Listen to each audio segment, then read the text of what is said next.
Welcome to NucleCast, the official podcast of the NWA Deterrence Center.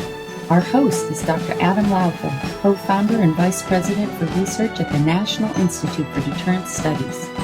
The NWA Deterrence Center is a 501c3 organization ensuring a broader understanding of the nation's strategic nuclear deterrence and its ongoing modernization. Thank you for listening and welcome to the show. The views of the host and the guests are their own. Welcome back to another exciting episode of NucleCast. Of course, I am your host, Adam Lowther. And we have, yes, you know I'm going to say it, we have a great guest. Of course, I'm talking about Ben Souther, who is the president. He is the president of Bechtel National and the general manager of the environmental security business line at Bechtel's Nuclear Security and Environmental Global Business Unit. So it's a big title, Ben. So one of the things, well, first of all, welcome to NucleCast. It's good to have you on. Thanks for having me. Thanks, Adam. Appreciate being here, buddy. Well, the great thing is, as we were talking before, and as I saw that when you were going to come on and read your bio, and I was like, for me as a guy living in Riyadh, you were the guy that was responsible for building the metro here in Riyadh. So, of course, I thought, oh, man, this will be great. We have that, that commonality to talk about. So for many of our listeners who may not know Riyadh or know Saudi Arabia, can you maybe just kick us off a little bit? I know this is not necessarily a nuclear topic, but tell us a little bit about building the Riyadh metro, because Riyadh is kind of a crazy place. And so building a metro here was kind of a first in class thing for Saudi Arabia and for Riyadh. And it's a city that has grown. It's up to almost 10 million people now. And it wasn't 20 years ago that it was a couple million people. So and they're going to bring in 5 million more people in the next 5 years. So building the metro was like a big deal. So tell us a little bit about building the metro. I'm just curious about the engineering of it and just how you overcame all the challenges that you can have in building these kind of projects, overseas. Yeah, sure. Happy to do it. And thanks for having me, Adam. Pretty excited when I heard that you were in Riyadh today as well. I spent 7 years there, and I got to tell you, it took a pretty outstanding team to build it. As you could imagine, between the design side, we had design engineers from Bechtel to other ones across the globe working on things. We had peaked out around 30,000 people working on that job. We had tremendous partners that were part of a joint venture. Siemens provided the rolling stock and transit systems, and so it takes quite a few to build a project like that. Bechtel's scope was lines 1 and 2, which runs north and south, and then line 2 is east and west, or the red and blue lines.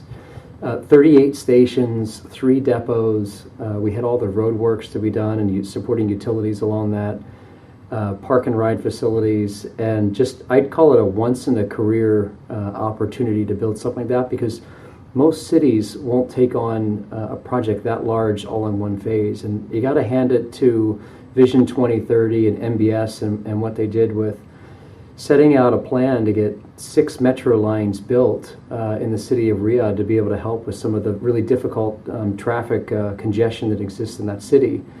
And I would say it wasn't easy. You've experienced some of the traffic, so all the traffic diversions to put in place. But the fact that it's up and running now and 100 million passengers in August was just a tremendous achievement, and looking forward to see the extensions and the additional lines that they'll put in.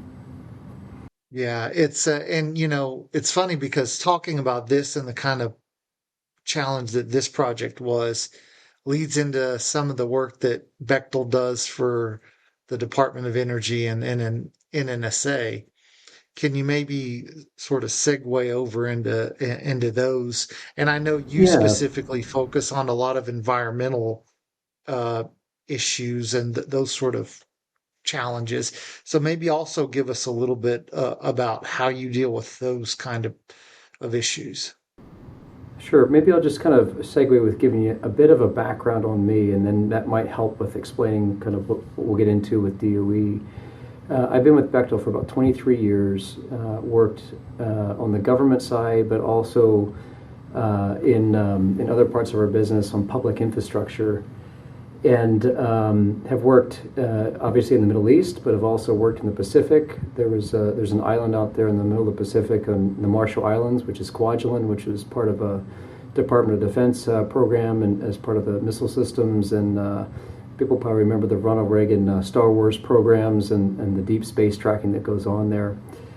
And then I've worked in cleanup for DoD, for the Chem to Mill programs, and a few others. So that's a bit about, career-wise. One of the things, the business line that I have today is our work with Department of Energy, mainly with National Nuclear Security Administration and then also with environmental management, which are the two main groups that we serve.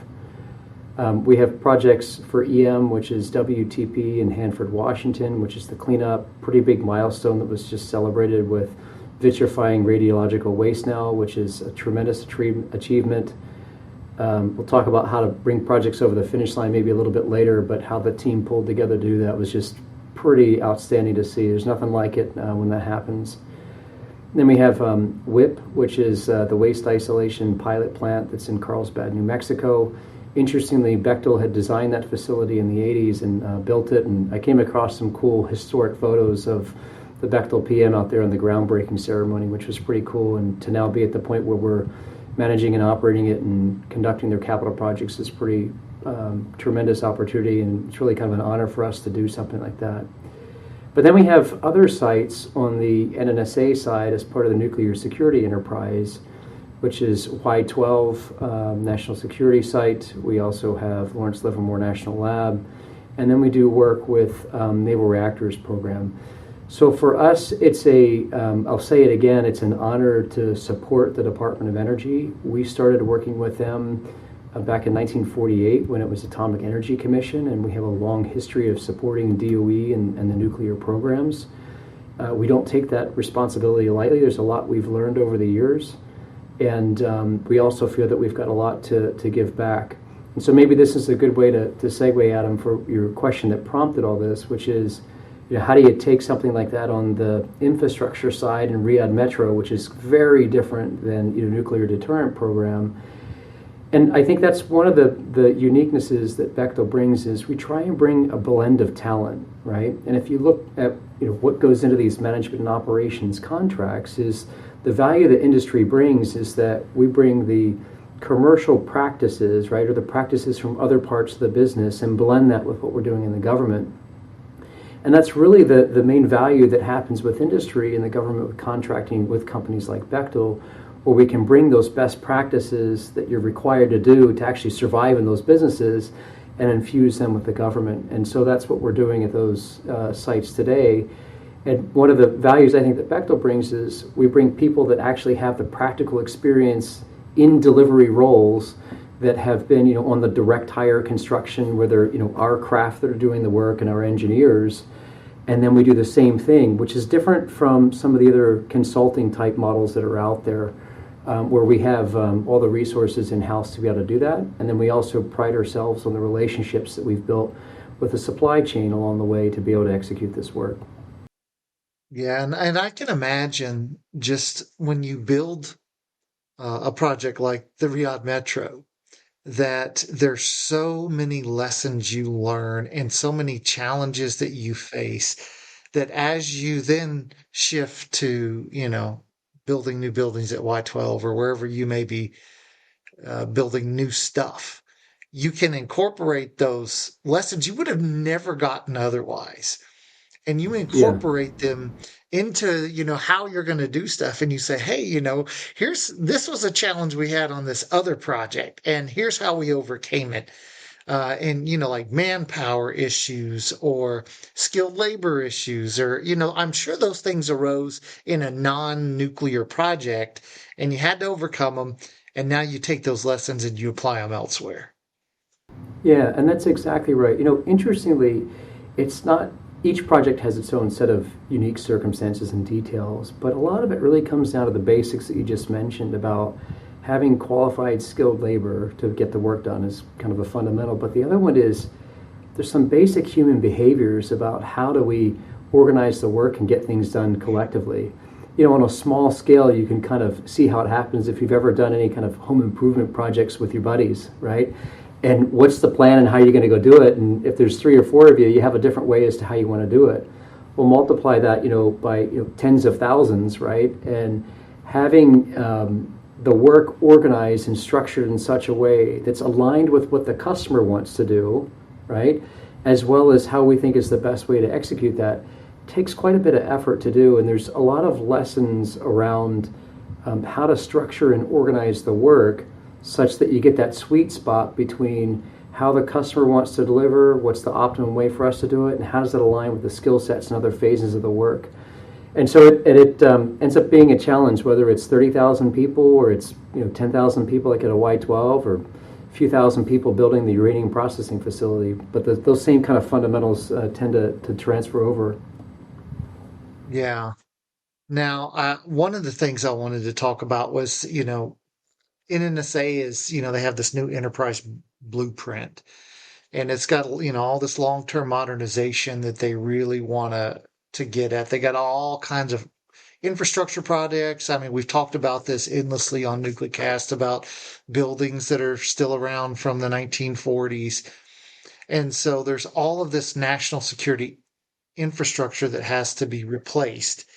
And you guys have a big part in that. And you just mentioned a little bit of it, but can you tell me, maybe some more of what you're doing? And then I wonder, as I think back to just how quickly we were, let's take Y12, for example, and Oak Ridge, how quickly we were able to build a huge, facility. And just, I think somebody, the historian at Oak Ridge said that it's like the size of the state of Rhode Island. And, to put up the fencing, for example, just one huge thing to fence off the state of Rhode Island. Yeah. And to do all of these things, and then now we have all the regulations and all the environmental requirements, and it's just so much more challenging to do things today. So Yeah. can you tell us what you're doing, and then particularly for you as somebody who has the responsibilities for environmental, maybe kind of go into some of the challenges, what you're overcoming? Do they slow you down? I mean, or are they well worth it? Or are there Yeah. things, do we need exemptions for some things? Yeah. Maybe I'd start with I have to commend NNSA for putting together the blueprint that they did at the end of last year. To have, to sit down and come up with what are the capabilities required over the next 25 years to support the nuclear deterrent program would not be an easy task to sit down and do. I mean, you could imagine Adam sitting down to try and write that, especially considering, my words, but, I would say over the last, since like 92 and the end of the Cold War, things are really a bit more in a caretaker type status, maintain a constant state of readiness with the deterrent program, but really try and minimize the investment that we have to do in supporting infrastructure. And I can, get that, right? As taxpayers, we can understand that and minimizing those expenses. But, unfortunately, the things have changed, and over the last 5-6 years, that threat level has also changed, and it requires, unfortunately, us to make some changes in the deterrent program and to be direct an investment in the supporting infrastructure to make that happen. So tremendous effort to make that happen and to lay out what's the plan to do it. The hard part now is how do you figure out how to fund all those types of efforts and do it in an environment, as you just pointed out, that how we did it previously in the 40s and 50s and 60s. If we do it that same way again, we're going to still have this major legacy of cleanup. I mean, we're still dealing with cleanup from the last go around. We were just talking about WTP in Hanford and all the plutonium that was processed up there and enriched, right? So we want to do it in a smart way so that we don't, or I should say an environmentally safe way, but balanced with also how do we do it so that we can meet the demand that we have. So there is a difference between what was done during the Manhattan Project and versus what we need to do today. It's kind of a first point. Second one is, and it's good that there's bipartisan support for what we're trying to do with the deterrent program, and we're seeing some favorable signs in terms of projects coming online. There are things like the uranium processing facility that we talked about, but there's a number of other smaller projects at the labs, plants, and sites across the nuclear security enterprise that you can see that the organization is learning. Just like anywhere else, where if you haven't done something for a while, the first time you do it takes a bit of time, right? And I think that the industry, we're all kind of learning from that. I think we're starting to get into a bit more of a battle rhythm, if you will, with building these projects. But it also puts something into perspective. A lot of these facilities are one-off facilities, right? We're not going to go build 10 uranium processing facilities, right? So it's not like where you are today and just outside where you're staying, you built 38 stations. Well, 10 of them might all be the same, and you kind of figure out an economy of scale and kind of crank through them. And so they're naturally have some challenges with how do you do these unique type facilities. But I think that we're kind of getting there for what we need to do on it. Uranium processing facility, they've achieved what DOE calls CD4, which is construction completion on 5 of 7 sub-projects for uranium processing facility. What you'll hear from NNSA is for the last we're on to 25 months now, we've been on or ahead of the baseline schedule, which is pretty tremendous achievement by the team. And I think that we're also finding the right groove and battle rhythm between all the various teams that are required to make this happen. I think the collaboration that I'm seeing between our DOE counterparts at the field level as well as at headquarters is the best that I've seen. I came back into this business after being gone for about 7 years, but to see how the teams are working together is really encouraging. I think there's still more that we need to do to figure out how to deliver capabilities faster and more efficient. Really encouraged by the current environment where there's a challenging of the status quo, does it make sense for us to do some of the things that we've been doing? I mean, if you think about it, a lot of the rules and regulations have come up during a period where it wasn't a growth period, right? And that's where I think industry has a responsibility to bring some of those best practices from outside of the government world and how we can do things, and then streamline things a bit more with how we deliver, so that we're actually addressing the national security part, which is how do we deliver new capabilities faster and more efficient. Yeah, that's a good point. And it kind of leads to a follow-on question that is about innovation. And for years when we would go to, the deterrence summit, and DOE leaders and NSA leaders would talk about projects, and they would often say, well, we're working hard, but we're behind for, COVID or because, supply chain issues or whatever. And I wonder, are there specific, innovations, let's say, that you've drawn from, because Bechtel does a lot of projects in a lot of different areas. And you kind of mentioned this earlier about pulling these lessons learned from other things, from other projects. Are there innovations that you're sort of incorporating into what you're doing that, are making these, for example, enabling you to be on time for 24 of the last 25 months at, UPF, or, is there a lot of innovation, and maybe tell us a little bit about it if there is some? Yeah, I'll give you a couple of them. One, just touching on the lesson side. Best way to do a incorporation of lessons learned is the people that have experienced it, right? I think every company that's out there has probably got some sort of lessons learned program, and you can pull a binder out, or you can look it up, and you can even get really intelligent with using AI and lessons learned. But at the end of the day, the most important part is to have the practitioners that lived the lesson before come in and apply it to their own site. So that's probably the first point on that. As far as innovation goes, there's a couple things I'd highlight on the tech side, and then I would highlight a couple other things that are not on the tech side.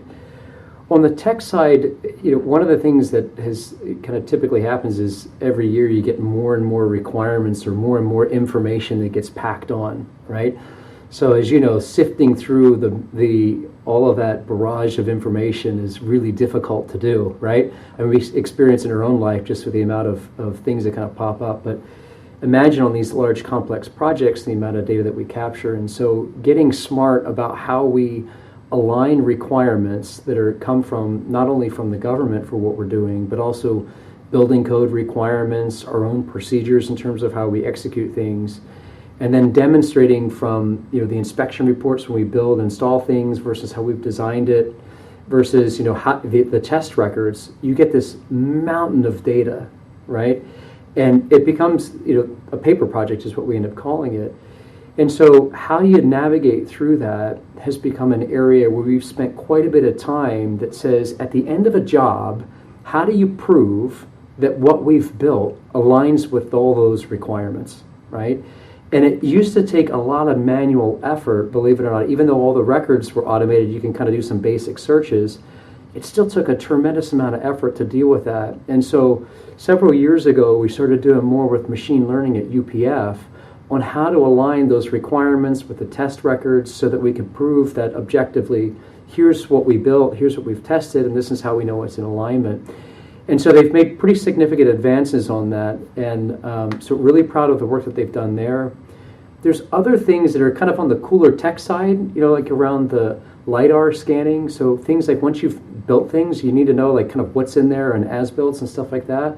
LiDAR scanning's become very helpful for us to deal with clashes. So sometimes you have to go back in and drill holes in concrete walls, which we don't really like doing, but you need to make sure that you don't hit the rebar and stuff like that, and we can address that through some of the LiDAR scanning. So we're kind of always looking at the tech side of those types of things to help. We also bring it from other parts of our business, to stay competitive in the energy business or even in the manufacturing and technology business. We have to be looking for ways to be more efficient in that. So some things that we'll end up doing is use of robotics around some of the surveying that we do. So we can feed the models into those robotics and they can mark the different survey points on our concrete slabs. That goes a long way. And so we try and keep a balance of what's available in the industry. And we have a Bechtel construction and Bechtel equipment operations that looks at those things and test it out, right? And then we'll look to how we can go and deploy it.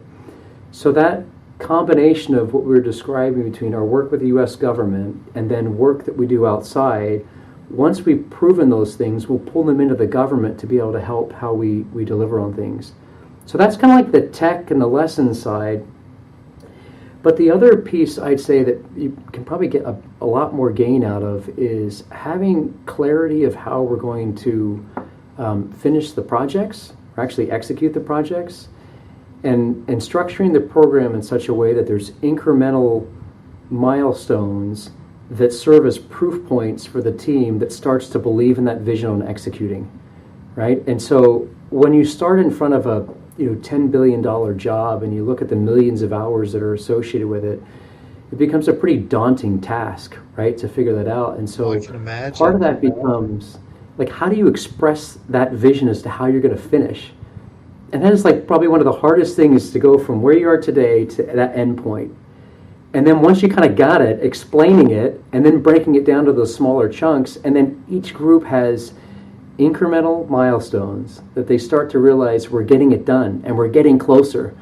Because otherwise you feel like you're a bit lost in the desert with where am I? Am I like getting there? And you have all these different charts, but you can't quite see it. So I just stress the importance of having a solid plan and executing against that plan and having the team believe in it. Because when you got several thousand people on a job and you're spending millions of dollars a day, having clarity on that is really important. Join the ANWA Deterrence Center in NucleCast at the annual Nuclear Deterrence Summit, January 26th through 28th at the Crystal Marriott in Arlington, Virginia. This premier event brings together decision makers from government, national laboratories, and industry for strategic updates, high-value networking, and practical conversations that drive partnerships and business. Sign up through the link on our website to receive a 15% discount at anwadeter.org. We hope to see you there.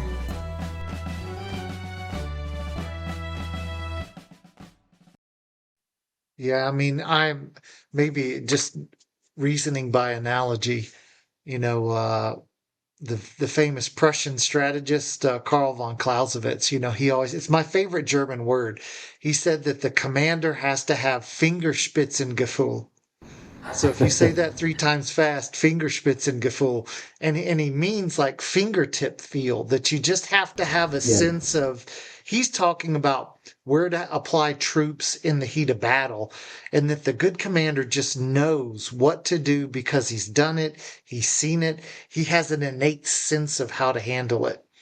And Yeah. so, with these projects, I guess my question is, are you in, sort of the Bechtel clan, or are you guys at that point where you have Fingerspitzengefühl with these projects, and you've done it enough that you just kind of know, hey, here's how we have to handle these issues? Yeah, we probably, like most companies, go up and down that continuum with how much of a feel do you have, right? But what you Yeah. just described is, in the essence of what's required to execute these projects, is you have to have that feel. And there is no substitute for being on the ground where it's happening, but also empowering the teams to make the decisions so that we don't have any kind of choke points on this kind of stuff.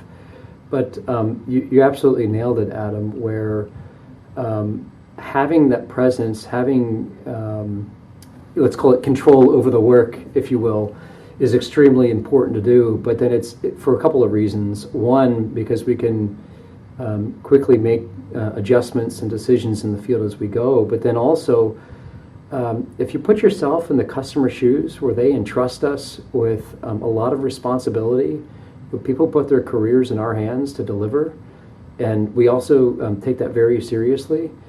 And you want to have a contractor that knows that, right? You want to have a contractor that you can pick up the phone and get an answer on something, right? Back on the Riyadh Metro, what saved it, we'd have pictures right there. We'd meet with the customer of, here's what we saw today on site on the job, and they understand that. To give it maybe a bit of a simplistic example, if you have a contractor that's ever done work at your house, the contractor that's there and on site and is working the issues with you is like, top notch. That's golden, right? And that's what we look for. And that we expect that of our entire team, and that's how we execute our work. So it's that time in the show where we bring out Bob the Genie. So as I rub my magic lamp, Bob grants all guests 3 wishes, but they got to be about the topics we've discussed. So with Okay. that in mind, Ben, what is your first wish? Oh, that's interesting. My first response was going to be, I don't do wishes. But I think first wish would be that we continue the collaboration that's going on today, that's more narrowly focused on how we're going to deliver on the nuclear deterrent programs and the enhancements that are required. That focus and drive on delivery is what's required. In the past, we were really focused more on how are we going to reduce the operational costs and things like that, but we weren't as focused on what's the right way for us to get these capabilities brought up and running. So that single-minded focus and purpose needs to continue for us to be able to get things where it needs to be for the deterrent program. Yeah, that's a good That's the start. first Okay, one. now you get 2 more. So what's number 2? The second one is, when you look more broadly beyond just what's going on, in the nuclear deterrent side of things, you look at what's happening with nuclear power, you look at what's happening, public infrastructure, you look at what's going on in the construction industry as a whole, and it is a massive amount of work that is being undertaken globally. So the second wish I would say is around having and developing talent to be able to go and execute this work. And it starts, I think, from the schools and showing and demonstrating how amazingly rewarding this work is in this line of business. I think there's some pockets we're doing really well. I mean, in my daughter's school, they've got this pretty amazing construction program where she's out there framing up houses and stuff like that in high school, which is great, and I think it's a wonderful start. And but we need to be able to continue that, where we need craft professionals to perform this work. And I stress the second part of that word, the craft professionals. It is not easy what they do, and so investing the time and effort into the training programs and working with the unions to make that happen, I think is extremely important. So the second wish evolves around making sure we've got all the right talent from staff to craft professionals to execute the work that's ahead of us. Yeah, that's a good one. Okay, final wish. Oh, final wish. Well, you got to have fun doing all this stuff. So I hope that people still stay pretty excited and fired up about it. And it's really hard work. Not to keep coming back to Riyadh, but in the thick of it, and you're in those points where you're just like, you're tired and you're wore out and everything else. It's like the hardest things you've ever done. But when you look back on it, it was the coolest thing you ever did, right? Oh, yeah. And I think that, we need to just keep a clear perspective as we execute this large volume of work that it's like a once in a career opportunity, right, to do some of this stuff. And let's not lose sight of where we are. This is like freaking amazing, work that we're doing, and let's get after it and get it done. So those are probably my 3 wishes. Yeah, I like your, all 3 are good. The last one is, that's kind of an important thing, because how many people get to do something in life where, later on with their kids or grandkids, they can point to, a building and say, hey, I built that building. Or they can say, Yeah. hey, this metro we're on, I'm the guy that Yeah. built the metro. So, Yeah. that is kind of a cool thing. It's meaningful. Maybe just add one last thing. I think the relationships, the teamwork, the collaboration is absolutely imperative for doing this. And where we get it right and we have a common vision, that is like also Project Gold. And that's how we get things done. And so I think that having that clarity of purpose in what we're doing becomes really important. And I would just stress that as all those involved in whatever aspect of the engineering, construction, supply chain, management and operations, having that, seeking out understanding and having clarity of what we're trying to do is really important. And that collaboration will be absolutely key for what we're trying to do going forward. Yeah. Well, unfortunately, we're out of time. So, Ben, thanks for joining us on this episode of NucleCast. Thanks for having me, Adam. Appreciate the time. And thanks to you, the listeners, and we'll see you next time. This has been a production of the ANWA Deterrence Center, a 501c3 that seeks to educate key decision makers, stakeholders, and the public to ensure a broader understanding of the nation's strategic nuclear deterrent. Our executive producer is Kimberly Charrington, and this episode has been engineered and mixed by David Krunthal. Help us grow our followers by sharing it, and follow the show on LinkedIn, Facebook, and Twitter at NucleCast.